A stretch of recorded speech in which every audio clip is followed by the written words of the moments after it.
नमस्कार दोस्तों, आप देख रहे हैं टीवी 20 न्यूज पर अपने क्षेत्रों की ताजा तरीन खबरें। मैं हूं आपके साथ अशोक वर्मा। देखते रहिए टीवी 20 न्यूज, बने रहिए हमारे साथ। इस खबर के प्रायोजक हैं पूर्वांचल मशीनरी एजेंसीज अधिकृत विक्रेता, जहां आपको मिलेगा किर्लोस्कर व प्रकाश जनरेटर के साथ ही सेंचुरी प्लाईवुड, माइका व हार्डवेयर के सभी सामान। हमारा पता है नरौली तनिष्क शोरूम और नगर पालिका civil line, Azamgarh. Mobile number है 9415 20 77 28 यानी 9415207728। आजमगढ़ जिले के लोहरा गांव के रहने वाले युवक ने बनाई सोलर से चलने वाली 7 सीटर बाइक। बना चर्चा का विषय, अप्रूवल के लिए बाइक को लेकर निकला मुंबई के लिए। वैसे तो आपने इलेक्ट्रॉनिक बाइक, इलेक्ट्रिक स्कूटी और कार बस के बारे में सुना होगा, देखा होगा, लेकिन सवारी भी की होगी। लेकिन आजमगढ़ जिले के युवा ने ऐसा कमाल किया है कि लोगों का होश उड़ गया है। जिले के एक छोटे से गाँव लोहरा का रहने वाला युवक असद अब्दुल्ला इस समय चर्चा का विषय बना हुआ है। हो भी क्यों ना, उसने एक ऐसी बाइक का निर्माण कर दिया जो आज के समय में किफ़ायती साबित होगी, कारण कि इस बाइक में न बिजली का खर्च और न ही पेट्रोल की चिंता। हालांकि असद ने इस बाइक को अपडेट भी किया है, यानी कि आप यदि घर में है तो बिजली से भी चार्ज कर सकते हैं, लेकिन यदि आप इस बाइक पर बैठकर सवारी कर रहे हैं तो अपने आप सोलर से चार्ज होता रहेगा। इतना ही नहीं, इस बाइक पर ड्राइवर को लेकर कुल 7 लोग एक साथ बैठ सकते हैं। गुरुवार को सुबह 11 बजे मीडिया से बातचीत में बाइक निर्माता असद अब्दुल्ला ने बताया कि इससे पहले वह इलेक्ट्रिक 7 सीटर साइकिल भी बना चुका है। सोलर बाइक की बात करें तो एक बार चार्ज होने पर 100 किलोमीटर से ज़्यादा चलती है। असद ने बताया कि वह पहली बार सोलर बाइक को लेकर मुंबई जा रहा है अप्रूवल के लिए। असद ने बताया कि वह KTM की स्पोर्ट्स बाइक भी बना चुका है जो 120 किलोमीटर प्रति घंटा की स्पीड से चलती है। असद अब्दुल्ला की मेहनत कितना रंग लाएगी आने वाला समय बताएगा। फिलहाल सोलर बाइक को देखने के लिए लोगों की भीड़ उमड़ रही है। असद अब्दुल्ला। कहाँ के रहने वाले हो? मैं आजमगढ़ के लोहरा का रहने वाला हूँ। अच्छा, ये जो आपने बाइक बनाई है, क्या बाइक है, क्या खासियत इसमें? ये जो है सोलर से चलने वाली इलेक्ट्रिक बाइक है और इस पे 7 लोग एक साथ बैठ के कहीं भी आ जा सकते हैं और इजीली काफ़ी दूर तक 100 किलोमीटर से ज़्यादा चलती है एक बार चार्ज होने पे। इसको हम घर पे भी चार्ज कर सकते हैं, सोलर से भी चलते रहती है। अब तक आपने कहाँ कहाँ इसको भेजा अब तक? अभी कहीं भेजा नहीं है, इसको पहली बार मैं भेज रहा हूँ, मुंबई लेके जा रहा हूँ अपडेट के लिए और अप्रूवल के लिए। देखते हैं क्या होता है फिर आगे। अच्छा, अब तक कितनी गाड़ियाँ आपने बनाई? अब तक मुझे लगता है करीबन 10 मैंने गाड़ियाँ बना चुकी है और जिसमें से सबसे ज़्यादा पॉपुलर एक मैंने जो नॉर्मल साइकिल होती है उसको बनाया था, वो 80 की स्पीड से चलती थी जी। और KTM की मैंने स्पोर्ट्स बाइक भी बनाई है, वो भी 120 किलोमीटर पर घंटे की स्पीड से चलती है, 100 किलोमीटर से ज़्यादा। इसकी स्पीड कितनी है? इसकी स्पीड करीब 40-42 की है। कितने लोग सवार हो सकते हैं इसमें? इस पे 7 लोग सवार हो सकते हैं, ड्राइवर सहित। कोई दिक्कत नहीं, कोई अभी दिक्कत नहीं है। हमने चला के टेस्टिंग भी किया है और 30-40 किलोमीटर तक चलाया भी है और इसको और फर्दर चलाने की कोशिश करें, अपडेट करने की कोशिश है। आजमगढ़ सगड़ी तहसील क्षेत्र के अजमतगढ़ खंड विकास पर सभागार में गांव-गांव सचिवालय पर मिनी लाइब्रेरी निःशुल्क संचालन के लिए 75 प्रकार की पुस्तक किट 70 पंचायत सहायकों रेडियो पंचायत सुभाष चंद्र शर्मा ने वितरित किया। गांव-गांव सचिवालय पर मिनी लाइब्रेरी निःशुल्क व्यवस्थित संचालन के निर्देश दिए। जानकारी के अनुसार गुरुवार को दिन 1 बजे आजमतगढ़ सभागार में शासन द्वारा गाँव में स्थित सचिवालय पर मिनी लाइब्रेरी संचालन के लिए 75 प्रकार की पुस्तक की किट उपलब्ध कराई गई, जिसको रेडियो पंचायत सुभाष चंद्र शर्मा ने बैठक कर मौजूद 70 पंचायत सहायकों को क्रमशः वितरित किया गया। वही रेडियो पंचायत ने पंचायत सहायकों को मिनी लाइब्रेरी सचिवालय में संचालन की जिम्मेदारी सौंपते हुए कहा कि गांव में सचिवालय पर निःशुल्क पुस्तक प्रतिदिन व्यवस्थित रूप से देने के लिए निर्देशित किया। वही 31 पंचायत सहायक अनुपस्थित है, जिनको बाद में वितरित किया जाएगा। इस दौरान मुख्य रूप से पंचायत सहायक अध्यक्ष राहुल यादव, प्रशांत, सुशीला, सुनीता, सुनिधि चौहान सहित तमाम लोग मौजूद रहे। जिला कांग्रेस कमेटी कार्यालय पर जिला अध्यक्ष प्रवीण कुमार सिंह ने प्रेस वार्ता किया। प्रेस वार्ता में शहर अध्यक्ष नजम आशमी भी उपस्थित थे। मीडिया से बातचीत करते हुए प्रवीण कुमार सिंह ने कहा कि सरकार गरीबों को राशन, चना, नमक देती है और कहती है कि आप लोगों ने मेरा नमक खाया है, हमें वोट दीजिए। कांग्रेस ने कभी गरीबों का मजाक नहीं उड़ाया और 3 रुपये लेकर सारा राशन इसलिए देती थी कि जनता का सम्मान प्रभावित ना हो। मैंने छात्र जीवन से लेकर हमेशा पीड़ितों को न्याय दिलाने का कार्य किया। सत्यमेव जयते की हत्या का मामला रहा अथवा पलिया गोधौरा का मामला रहा हो अथवा व्यापारी का मामला रहा हो, तमाम मामलों में मैंने संघर्ष कर पीड़ितों को न्याय दिलाया। कांग्रेस के संघर्षों के कारण प्रिया के पीड़ितों का प्रशासन ने घर बनवाया। हमने छोटे बड़े सभी मुद्दों को उठाया। पत्रकार बंधुओं को भी जनता की जुड़े सभी मुद्दों को उठाना चाहिए। पीड़ितों को न्याय दिलाना चाहिए। सरकार और शासन प्रशासन दम में है। कांग्रेस ने हमेशा बिना भेदभाव सभी जात धर्म के लोगों का विकास किया। मगर वो भूमि अधिग्रहण बिल के या तो सरकार उनको नहीं मना पा रही या विकास कार्य की वजह से नहीं वो। ये तो भारतीय जनता पार्टी की सरकार है। मैं वही तो कहने जा रहा हूँ। एक व्यक्ति जो सत्ता में वो कहता है कि आपको हमने चना दिया, आपने हमारा नमक खाया है। कांग्रेस ने तो कभी नहीं कहा। रुपया 2 रुपये 3 रुपये किलो अनाज इसलिए देती थी कांग्रेस, ताकि हमारे देश का जो गरीब है उसका आत्मसम्मान न प्रभावित हो, वो स्वाभिमान के साथ जाए और 1 रुपये 2 रुपये 3 रुपये दे करके खरीदे और कहे कि मैं खरीद करके लेकर के आया हूँ। उसके साथ ही अगर आप देखें अगर तो सहयोग करने न करने की, हमारी मजबूती कमजोरी की, जिसका पैमाना आप मान रहे हैं वोट का, अगर वोट का पैमाना हो तो आप पत्रकार साथियों को मालूम है विगत 3.5 वर्षों में आप चाहे सत्यमेव राम जयते की हत्या का मामला रहा हो, चाहे गोधौरा में पूरे दलित परिवार को विस्थापित कर दिया गया, उनको पुनः से उनके अंदर से डर समाप्त करके उनको वहाँ ले आने का मामला रहा हो, पलिया का मामला जान रहे हैं आप, खुलेआम आपके मैं प्रेस को बोल रहा हूँ कि 40 से 42 लाख रुपए अनअकाउंटेबल, जिसका कोई लेखा जोखा नहीं है, जो उड़ती खबर में उस परिवार को दिया गया कि सुलह कर ले। ये किसने किया? ये कांग्रेस के आंदोलन से हुआ। जो वहाँ पर एक और मुस्लिम नेता बैठा हुआ था, वो मालूम है आपको, बाद में उसका वीडियो वायरल हुआ, कैसे कैसे जो है ऑडियो उसके वायरल हुए लेन देन करने के। लेकिन आपका ही मैं भाई हूँ, आपके ज़िले का हूँ, हमको कोई खरीद नहीं पाया ना। हम अगर NSY से आज तक कांग्रेस की राजनीति में पूरे कांग्रेस कार्यकर्ताओं को भी ये बल दिए हैं, ये प्रेरणा दिए, एक मार्गदर्शन दे रहे हैं, और उन्हीं से ले करके कि हम अगर कांग्रेस में भी हैं तो हम लोगों की लड़ाई लड़ सकते हैं। व्यापारी के मामले में आप ही लोगों के बीच से हमारे पास कौन गया? मैं गया, मैं क्या कहा? मैं तो आलमबदी के मामले में गया, मैं कहा एक विधायक अपमानित हो रहा था, कल हम आप भी अपमानित होंगे। हम किसी को जात धर्म के चश्मे से न देखें। जिसका उत्थान होना चाहिए उसकी आवाज़ हमें भी उठानी है, और पत्रकार होने के नाते आपको भी उठानी है। हमने जो कुछ भी हो सका आजमगढ़ में उस मुद्दे को टच किया। छोटे मुद्दे बड़े हुए, आपको मालूम है कि कोलभील के ऊपर हमला किया था SSP सुधीर कुमार सिंह ने, उसको भी हमारी सोशल मीडिया ने उठाया था। बाद में उन्होंने 5 बजे हमको ऑफिस में बुला करके उस आदमी को छोड़ा। इस तरह के तमाम काम किए गए जहां दबा नहीं गया। और एकमात्र मैं ऐसा जिलाध्यक्ष हूं जो आज की जिलाधिकारी की और अधिकारियों की जो कार्यशैली उनके यहाँ जाना नहीं पसंद करता। उनको लगता होगा कि हम UPSC क्वालिफाई करके आए हैं या हम IAS हैं तो हम ही खुदा हैं, हम ही ईश्वर हैं। हम उनको ईश्वर नहीं मानते।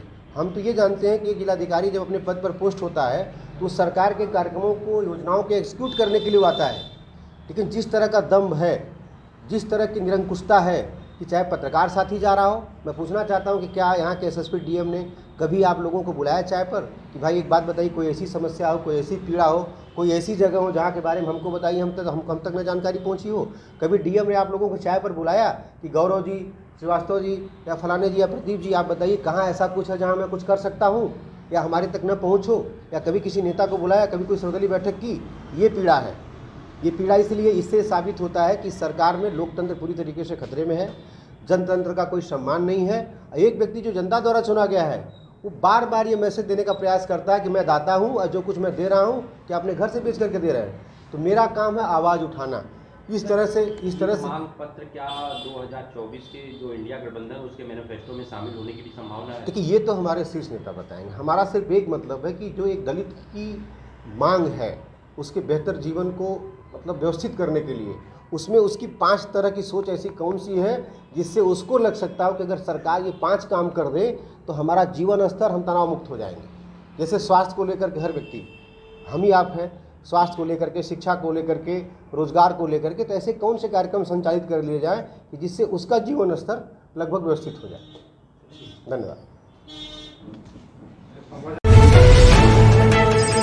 जिलाधिकारी विशाल भारद्वाज ने आज कंपोजिट विद्यालय कोटवा शिक्षा क्षेत्र रानी की सराय एवं कंपोजिट विद्यालय सुधारी हाइडल आजमगढ़ का स्थल निरीक्षण किया। निरीक्षण के दौरान जिलाधिकारी ने अध्यापकों की उपस्थिति पंजिका का अवलोकन किया। उन्होंने बच्चों से अध्यापक पढ़ाते हैं या नहीं आदि के बारे में जानकारी लिया। जिलाधिकारी ने स्कूल में शौचालय, पानी तथा स्वच्छ पेयजल आदि व्यवस्थाओं का निरीक्षण किया। उन्होंने स्कूल के प्रधानाचार्य से स्कूल में बच्चों की संख्या के बारे में जानकारी लिया। उन्होंने बच्चों से उनके अभिभावकों के खाते में ड्रेस आदि का पैसा पहुँचने के बारे में जानकारी लिया। इसके साथ ही उन्होंने एडीए द्वारा विद्यालय के कराए गए जा रहे भवन मरम्मत कार्य एवं बाउंड्री वाल के निर्माण को देखा। उन्होंने संबंधित अधिकारी को निर्देश दिया कि भवन मरम्मत कार्य एवं बाउंड्री वाल के निर्माण में गुणवत्ता का विशेष ध्यान दें। इस अवसर पर जिला बेसिक शिक्षा अधिकारी श्री समीर एडीए सचिव बैजनाथ कंपोजिट विद्यालय के प्रधानाचार्य एवं संबंधित अधिकारी उपस्थित रहे। आजमगढ़ के सगड़ी तहसील क्षेत्र के जैनपुर कोतवाली परिसर में दशहरा पर्व को लेकर उप जिलाधिकारी व क्षेत्राधिकारी की अध्यक्षता में आयोजित हुई बैठक। रामलीला समिति के संस्थापक व पीस कमेटी के सदस्यों के साथ बैठक कर फूहर गाना व डीजे पर लगाया गया प्रतिबंध। बैठक में रामलीला, नवरात्र, दुर्गा पूजा व दशहरा पर्व को आपसी भाईचारे के साथ मनाने की अपील की गई। इस दौरान मौजूद लोगों को से समस्याओं के बारे में जानकारी ली गई। वहीं रामलीला समिति के संस्थापकों को रामलीला के दौरान भड़काने व अश्लील डांस के साथ डीजे पर पूर्ण रूप से प्रतिबंध लगाने के निर्देश दिए। वही अधिकारियों ने समस्याओं को रामलीला से पूर्व निस्तारण करने के लिए निर्देशित किया। जिन कोतवाली क्षेत्र में 13 स्थानों पर रामलीला आयोजित की जाएगी। आप सभी लोग त्यौहार को मिलजुल कर मनाएं। कोई नई परंपरा स्थापित नहीं होगी। त्यौहार में अगर कोई खलल डालने की कोशिश करेगा तो अराजक तत्वों के खिलाफ सख्त कार्रवाई की जाएगी। सीओ सकड़ी महेंद्र शुक्ला ने कहा कि मेले के दिन रात्रि 12 बजे के बाद यातायात व्यवस्था बहाल कर दी जाएगी। अराजक तत्वों पर पुलिस की पैनी नज़र है। अराजकता फैलाने की संभावना हो तो तत्काल सूचना दें, जिससे समय रहते अराजक तत्वों के विरुद्ध विधिक कार्रवाई की जा सके। इस मौके पर Jainpur crime inspector Ashok Dutt Tripathi, SSI Devendra Singh, chairman Purushottam Yadav सहित तमाम लोग मौजूद रहे। सर, किस तरह की बैठक की गई थी, क्या दिशा निर्देश दिए गए? शांति व्यवस्था के तहत एक शांति कमेटी की बैठक यहाँ थाना जैनपुर में की गई है, जिसके क्रम में जो है मेरे साहब के द्वारा जो है संबंधित क्षेत्र के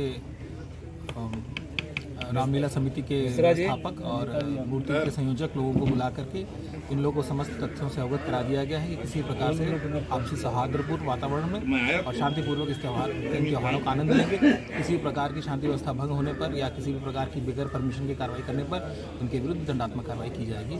इसके संबंध में इनको पहले से ही सूचित कर दिया गया है ताकि हम ये त्यौहार आपसी सौहार्दतापूर्ण और भाईचारे के साथ मनाएं। सर, ट्रैफिक के बारे में जो समस्याएं रहती है उसके क्रम में जो है संबंधित सीओ साहब को और एसओ साहब को पब्लिक को बता दिया गया है कि हम लोग इसके ट्रैफिक डाइवर्जन के बारे में जो है निर्णय लेकर के प्रेस के मीडिया भाइयों के माध्यम से इसको अवगत करा देंगे पूर्व से ही, ताकि इस क्रम में जनता पहले से अवगत रहे।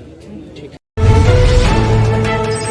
आजमगढ़ में नवरात्रि के शुभ अवसर पर जगत जननी मां जगदम्बा को प्रसन्न करने के लिए आराधना के रूप में देश के विभिन्न भागों के में लोग विभिन्न प्रकार से मां की स्तुति करते हैं, जिसमें गुजरात का डांडिया व गरबा विश्व प्रसिद्ध है, जिसका प्रशिक्षण न्यू कला केंद्र समिति कुरुटोला द्वारा प्रत्येक वर्ष 10 दिवसीय डांडिया वर्कशॉप का आयोजन करते हैं, जिसमें बड़ी संख्या में लोग भाग लेते हैं तथा वर्कशॉप के अंत में एक भव्य कार्यक्रम का आयोजन किया जाता है। वर्कशॉप का शुभारंभ श्री कृष्ण धर्मशाला पुराने कोतवाली आजमगढ़ में आज 12 अक्टूबर को किया हुआ। इस अवसर पर संस्था अध्यक्ष सुदर्शन दास अग्रवाल, उपाध्यक्ष श्रीमती मुदिता अग्रवाल, सचिव श्री विभा गोयल, संस्था के अन्य सदस्य तथा बड़ी संख्या में प्रतिभागी मौजूद रहे।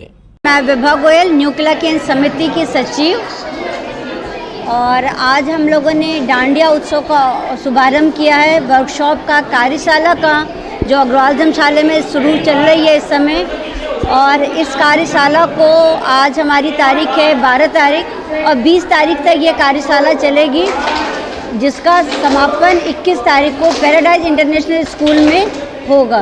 ये कंपटीशन ग्रुप है, प्रतियोगिताएं होंगी, जो आपस में सीख रहे हैं बच्चे, वो आपस में प्रतियोगिता होगी, जिसमें किड्स ग्रुप होंगे, उससे बड़े बच्चे होंगे, फिर लड़कियां होंगी बड़ी, और फिर वोमेंस होंगे। इस तरह करके लोगों का उद्देश्य लगा इस कार्यक्रम के माध्यम से? कार्यक्रम का उद्देश्य का हमारा जो पर्पज है करने का, जैसे जो बच्चे, जैसे ये मानना होता है हमारा कि जब बच्चे ऑन स्टेज उतरते हैं, ऐसे बच्चे जिनको कुछ भी नहीं आता है, उनको हम एक प्लेटफॉर्म देते हैं सिखाने करने का। जैसे जितने 5 सालों से हम इस प्रोग्राम को कर रहे हैं, तो पहले यहाँ पर कोई भी कार्यक्रम नहीं होते थे। आज मतलब अगर देखा जाए तो नवरात्र के 9 दिन ऐसी लेडीज, ऐसी महिलाएं जो कभी करती भी नहीं थी, आज उन्होंने अपना प्रोग्राम आयोजन कर लिया है। इस तरह का कॉन्फिडेंस लोगों के अंदर बिल्ड होता है। तो मेरा भी उद्देश्य और मकसद यही होता है कि जो महिलाएं या बच्चे घर में बैठे हैं, डिप्रेस की तरफ जा रहे हैं, उन्हें ये कल्चर मंच देता है, सांस्कृतिक प्रोग्राम एक मंच देता है, जिनके अंदर एक उत्साह देते हैं और उन्हें एक प्रोग्राम करा करके उनके अंदर एक कॉन्फिडेंस बिल्ड करते हैं, ताकि वो आगे कुछ भी अपने लाइफ में करने में सफलता पा सकें। पुरस्कार भी दिया जाएगा कुछ? हाँ, इनको पुरस्कार भी दिया जाता है। वो कॉम्पिटिटिव प्रतियोगिता होती है, उसमें फर्स्ट सेकंड विनर करेंगे, जो बच्चे विनर होंगे उसमें। ट्रेनिंग के दौरान गुजरात से बुलाया गया प्रशिक्षकों को, क्या कहना चाहेंगे इसमें? हाँ, हम प्रशिक्षकों को गुजरात से बुलाते हैं, चूँकि वो बहुत ही हार्ड वर्क करते हैं। आज हम 3 सालों से उन्हें बुला रहे हैं सिखाने खातिर, चूँकि यहाँ पर बच्चे बहुत सारी संख्या में होते हैं, तो मतलब उतना मेहनत, मतलब मुझे जो इतने सालों में, मैं 23 सालों से अपना इंस्टीट्यूशन चला रही हूँ, तो मुझे इतनी मेहनत नहीं लगा जितनी मेहनत वो करते हैं यहाँ पर बच्चों के बीच में। और ऐसे न्यू बच्चे जिनको हाथ पैर भी चलाने नहीं आता, उनको भी वो मंच उतार देते हैं सिर्फ 8 से 9 दिन की क्लास में। तो हमारे लिए बहुत अप्रिशिएशन है, इसलिए मैं निसंकोच उनको बुलाती हूँ। मुझे बहुत अच्छा लगता है उनको बुला के। ज़्यादा से ज़्यादा जुड़े, इसके लिए आप क्या संदेश देना चाहेंगे अपनी तरफ से? भाई देखिए, ये चीज़ है कि अगर कार्यक्रम में लोग ज़्यादा से ज़्यादा जुड़ते हैं तो कार्यक्रम में अच्छा लगता है। और फिर सांस्कृतिक प्रोग्राम ऐसा होता है जो मन की बहुत शांति देता है, क्योंकि देवी दुर्गा का ये प्रोग्राम होता है और नवरात्र के उपलक्ष्य में डांडिया होती है, तो नवरात्र के उपलक्ष्य में डांडिया होने की वजह से जो एक अंदर से शक्ति मिलती है, क्योंकि हमारे पास ऐसी भी महिलाएं करती जो 9 दिन व्रत रहती है, लेकिन फिर भी वो उनके अंदर एक हिम्मत और उत्साह होता है इस प्रोग्राम को करने खातिर। तो ज़्यादा से ज़्यादा लोग इस प्रोग्राम में हिस्सा लें। एक प्रोग्राम का हिस्सा और भी है, मैं बताना चाहूँगी, जैसे ये हमारी 9-10 दिन की वर्कशॉप है, 1 दिन की भी कार्यशाला चलेगी जो 20 तारीख को पैराडाइज में होगी। जो 1 दिन में सीखना चाहे वो भी यहाँ पर आकर के अपना हिस्सा ले सकता है और प्रोग्राम में पार्टिसिपेट कर सकता है। आजमगढ़ में तो ऑलमोस्ट जब भी मैं आता हूँ तो भी अच्छा ही लगता है, और इस बार का उद्देश्य ऐसा है कि हम लोगों को एक है ना पूरा नया कॉन्सेप्ट के साथ में इस बार आया है। इस बार दाखला भी है और थोड़ा बहुत हमने मैम की भी कंडीशन थी कि हमको इस बार है ना दुर्गा माँ का कॉन्सेप्ट भी करना है, तो मैंने दाखला का और एक नए स्टाइल बॉलीवुड टच में मैंने हर बार है ना कुछ नया देता हूँ। इस बार उससे भी एडवांस कोर्सेज में लाया हूँ मैं, तो इस बार देखते हैं कैसे बैच है उसके ऊपर डिपेंड करता है, और हमेशा बेस्ट ही देता हूँ तो उसमें देखना नहीं पड़ेगा। और वैसे भी अभी फ़िलहाल इन लोगों की बैच स्टार्ट हो चुकी है, तो अभी हमको यही देखना है। आजमगढ़ की जनता जो आपसे जो सम्मिलित हुई है, इससे क्या जनता मिल रहा है, कैसा रिस्पांस मिल रहा है? रिस्पांस बहुत अच्छा है, क्योंकि मैं फर्स्ट 2 ईयर से मैं यहाँ पे आ रहा हूँ, तो जब भी मैं आता हूँ यहाँ पे बहुत सारी संख्या मतलब न्यू फेस मुझे देखने मिलते हैं। जो पुराने हैं वो तो है ही, बट हर बार मुझे कुछ नया मिलता है, और ये लोग का भी इतना अच्छा है रिस्पांस के हर बार है ना बहुत अच्छा है, और नया से नया चीज़ मुझे ला के पेश कर। और जनता ज़्यादा से ज़्यादा आपसे जुड़े, उसके लिए आप क्या मैसेज देना चाहते हैं आजमगढ़ जनता के लिए? मैं तो चाहूँगा विभा जी जैसे मैम से आप लोग है ना जुड़ते हो, वो सबसे बड़ी बात है। और अच्छी बात ये है कि वो लोग इतना बड़ा है ना इवेंट कर रहे हैं, आप कहीं पे भी देख लोगे ये सब इवेंट आपको नहीं मिलेगा। और प्रॉपरली चीज़ ये है कि यहाँ पे प्योर गुजराती स्टेप्स और गुजराती गाने भी मिलेंगे, और हिंदी सॉन्ग भी मिक्स करके हम लोग पूरा इवेंट को है ना ऑर्गेनाइज़ कर रहे हैं। तो आप आओगे तो हर एक ऑर्गेनाइज होता है जो भी शो, उससे सबसे बेस्ट ये शोकेस मिलेगा आपको। प्रतिबंधित पशु की चोरी कर तस्करी व वध करने वाले 25,000 रुपये के इनामिया को अपराधी को पुलिस मुठभेड़ में गिरफ्तार कर लिया गया है। अवैध तमंचे व कारतूस मोटरसाइकिल बरामद कर लिया गया है। 5 सितंबर 2023 को वादी मुकदमा अनिल प्रजापति पुत्र जगदीश प्रजापति निवासी हुसैनाबाद थाना निजामाबाद आजमगढ़ द्वारा थाना स्थानीय पर शिकायत किया गया था कि रात्रि में मेरे पशु को अज्ञात व्यक्ति द्वारा चोरी कर लिया गया है, जिसके आधार पर थाना स्थानीय पर मुकदमा पंजीकृत किया गया। और आज पुलिस ने उपरोक्त चोरी में शामिल अभियुक्तों मोहम्मद अल्ताफ पुत्र लतीफ़, सादाब पुत्र लतीफ़, मोहम्मद शमशाद पुत्र इस्लाम, मोहम्मद सरफराज पुत्र मुस्तफ़ा निवासी मुया मकदूमपुर थाना निजामाबाद आजमगढ़ को गिरफ्तार किया है। कल रात में निजामाबाद पुलिस व बदमाशों के बीच में कछनिया बाग के पास मुठभेड़ हुई है, जिसमें सरफराज नाम का बदमाश जो 25,000 का इनामी था, इसके दाहिने पैर में गोली लगी है। यह बदमाश पशु चोरी व गौवध के मुकदमों में वांछित चल रहा था व इसके ऊपर 3 मुकदमे पहले से हैं। इस गैंग के 2 सदस्यों की गिरफ्तारी की जा चुकी है व 2 की गिरफ्तारी शीघ्र ही की जाएगी व इस पूरे गैंग पर गैंगस्टर एक्ट की कार्रवाई, प्रॉपर्टी जब्तीकरण की कार्रवाई व गैंग पंजीकरण की कार्रवाई भी इनके विरुद्ध की जाएगी। प्रतिबंधित पशु की चोरी कर तस्करी व वध करने वाले 25,000 रुपये के इनामिया को अपराधी को पुलिस मुठभेड़ में गिरफ्तार कर लिया गया है। अवैध तमंचे व कारतूस मोटरसाइकिल बरामद कर लिया गया है। 5 सितंबर 2023 को वादी मुकदमा अनिल प्रजापति पुत्र जगदीश प्रजापति निवासी हुसैनाबाद थाना निजामाबाद आजमगढ़ द्वारा थाना स्थानीय पर शिकायत किया गया था कि रात्रि में मेरे पशु को अज्ञात व्यक्ति द्वारा चोरी कर लिया गया है, जिसके आधार पर थाना स्थानीय पर मुकदमा पंजीकृत किया गया। और आज पुलिस ने उपरोक्त चोरी में शामिल अभियुक्तों मोहम्मद अल्ताफ पुत्र लतीफ़, सादाब पुत्र लतीफ़, मोहम्मद शमशाद पुत्र इस्लाम, मोहम्मद सरफराज पुत्र मुस्तफ़ा निवासी मुया मकदूमपुर थाना निजामाबाद आजमगढ़ को गिरफ्तार किया है।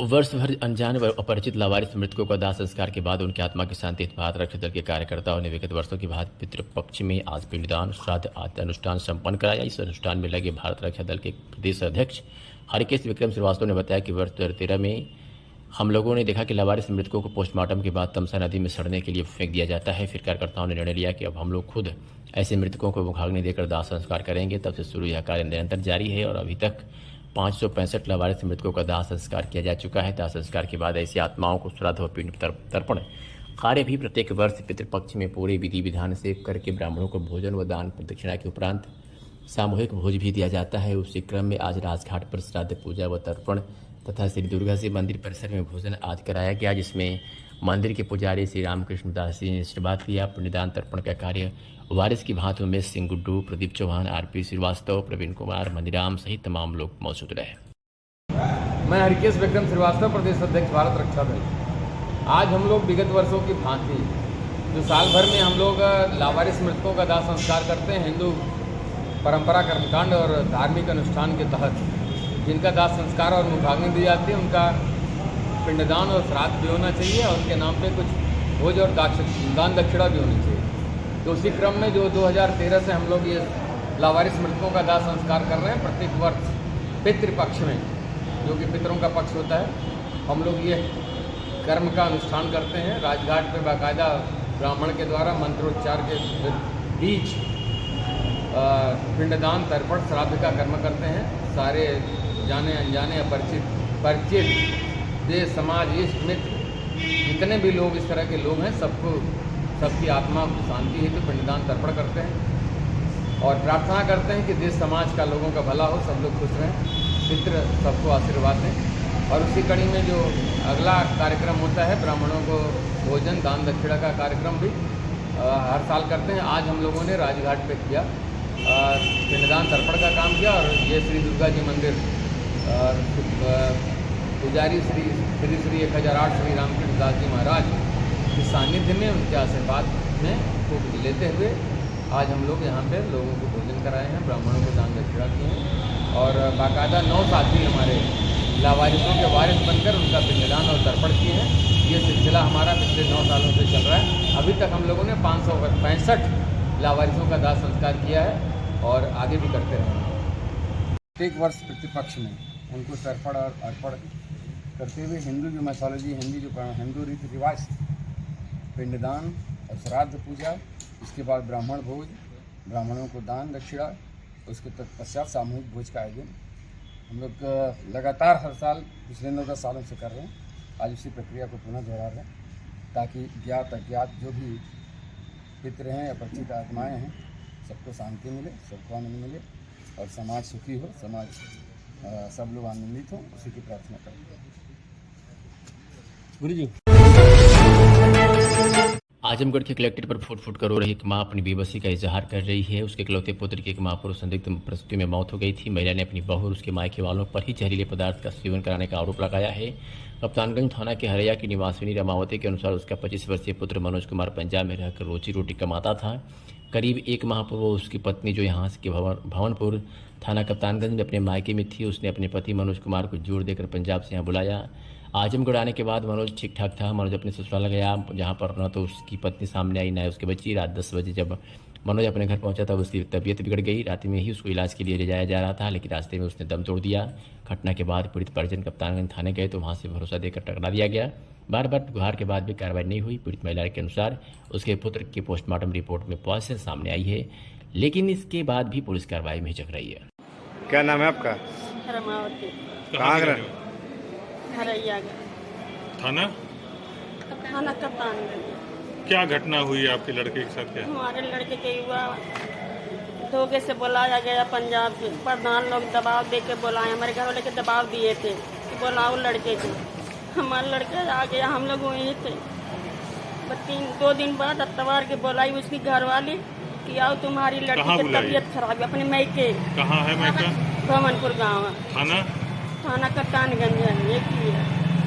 लड़का हमार गया, न अपने सामने हुई न लड़की के सामने हुआ दिया। अब पता नहीं हमारे लड़का के क्या करी क्या नहीं, लोग हम लोग तो देखते नहीं थे। लड़का हमारा 10 बजे रात को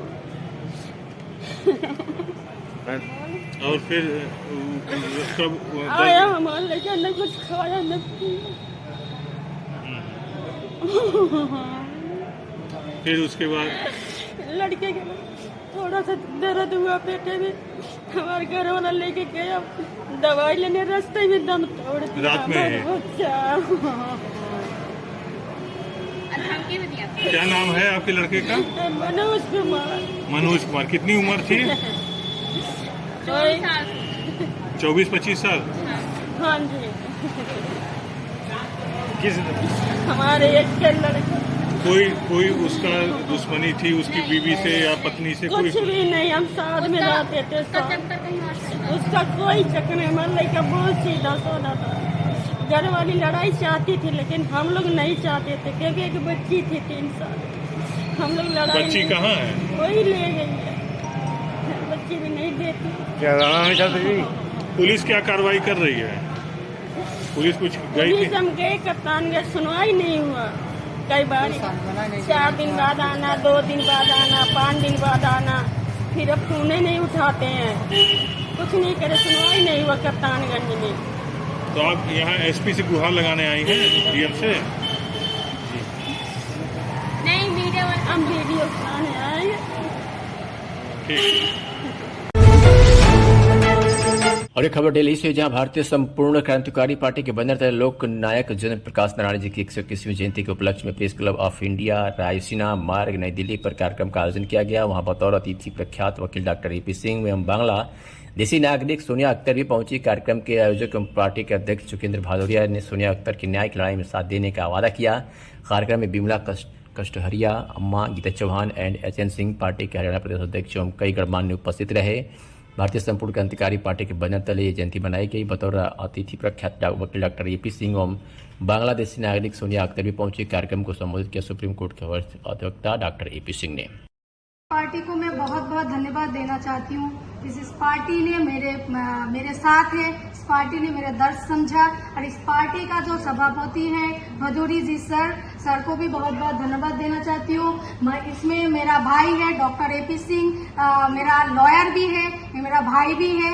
आज सर को भी मैं बहुत धन्यवाद देना चाहती हूँ। तो सर का गीता बहन को भी मैं धन्यवाद देना चाहती हूँ। इसमें मेरे माँ, मेरा भाई के माँ तो एक ही है, माँ जी को भी मैं बहुत बहुत धन्यवाद देना चाहती हूँ। और इस पार्टी को तो और भी ज्यादा धन्यवाद देना चाहती हूँ। इस पार्टी ने जाति धर्म कुछ नहीं देखा है, इन्होंने सिर्फ इंसानियत देखा है।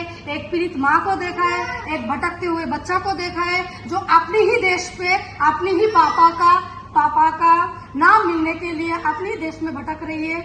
बहुत दर्द से वो इधर से उधर उसका पापा को ढूंढ रही है। तो इसीलिए इस पार्टी का जो सभापति है सर को मैं फिर से धन्यवाद देना चाहती हूँ, भदौरी जी को, मेरा भाई डॉक्टर एपी सिंह को, और इस पार्टी को बीएसपी पार्टी को भी बहुत बहुत धन्यवाद देना चाहती हूँ। जिन्होंने मेरे को वादा किया है सड़क से कोर्ट तक मेरे साथ रहेगी, हर हाल में मेरे साथ न्याय दिलाएगी, मेरे साथ रहेगी, मेरे को सपोर्ट किया है। इसीलिए बहुत बहुत शुक्रिया है, बहुत बहुत धन्यवाद। जब हम 121वीं जयंती आजादी की दूसरी लड़ाई जो संपूर्ण क्रांति के नाम से लोकनायक जयप्रकाश नारायण, डॉक्टर राम मनोहर लोहिया, डॉक्टर ओम प्रकाश सिंह बाबा साहब ने लड़ाई इस देश में लड़ी, जो वास्तव में सभी धर्म, जाति, क्षेत्र, भाषा, संप्रदाय के गरीबों, दलितों, शोषितों, पीड़ितों, मजदूरों की लड़ाई थी, जिसको भारतीय संपूर्ण क्रांतिकारी पार्टी, उसके राष्ट्रीय अध्यक्ष ठाकुर जोगेंद्र सिंह भदौरिया जी के नेतृत्व में पूरे देश में लड़ रही है। और आज 11 अक्टूबर का दिन है। दिल्ली के ऐतिहासिक प्रेस क्लब में इस आयोजित प्रेस कॉन्फ्रेंस के माध्यम से पार्टी लोकनायक जयप्रकाश नारायण जी की 21वीं जयंती के अवसर पर सभी लोगों के लिए कार्य करने की प्रेरणा लेती है, शपथ लेती है। और इस कड़ी में जिस तरह से हमने लड़ाई सीमा जो कि हैदर थी, अब सीमा सचिन मीना है, उनको न्याय दिलाने के लिए भी लड़ाई लड़ी, जो सभी आप लोग देख रहे हैं, आपने देखा है। इसी तरह से ये लड़ाई आज बांग्लादेश से आई हुई हमारी बहन, एक बच्चे को लेकर आई हुई हमारी बहन, 1 साल 4 महीने के बच्चे को लेकर बांग्लादेश, जो उसका मायका है, ढाका उसका मायका है, भारत में उसकी ससुराल है शिवालिक ग्रेटर नोएडा में, वो आई हुई है। उसकी लड़ाई लड़ने का कार्य सड़क से कोर्ट तक, हमें स्टेट कमीशन फॉर वुमेन पे भी भरोसा है, हमें दिल्ली की सरकार पर भी भरोसा है, हमें भारत सरकार पर भी भरोसा है, और हमें माननीय अदालत पर भी भरोसा है। लेकिन आज ठाकुर जोगेंद्र सिंह भदौरिया, जो कि बीएसपी के राष्ट्रीय अध्यक्ष हैं, उन्होंने पूरी इस लड़ाई के लिए जो समर्थन दिया है, जो सहयोग दिया है, और सोनिया अख्तर को और उसके बच्चे को न्याय दिलाने के लिए जो कार्य करने की यहां से प्रेरणा और शुरुआत की है, ये प्रेस क्लब इस बात का गवाह रहेगा कि हमारे देश ने केवल नारी सशक्तिकरण की बात केवल कही नहीं, बोली नहीं, करके दिखाई है। अगर कोई बेटी चाहे बांग्लादेश की हो, चाहे हमारे दुश्मन देश पाकिस्तान से आई हुई हो, कोई भी हो, अगर बेटी है अगर वो हमारे देश में आई है तो उसको कानूनी लड़ाई भी पूरी तरह से लड़कर उसको न्याय दिलाया जाएगा, उसके अधिकारों का संरक्षण होगा, उसके अधिकारों के लिए लड़ाई और संघर्ष किया जाएगा। इसके लिए हम इनका धन्यवाद करते हैं। और यहाँ भारतीय संपूर्ण क्रांतिकारी पार्टी के हरियाणा और दिल्ली के प्रभारी सतीश जी, एडवोकेट गीता चौहान जी, बिमला सिंह जी, सोनिया आख्तर, ठाकुर जोगेंद्र सिंह भदौरिया और सभी जो पार्टी के पूरे देश में हैं, फैले हुए हैं।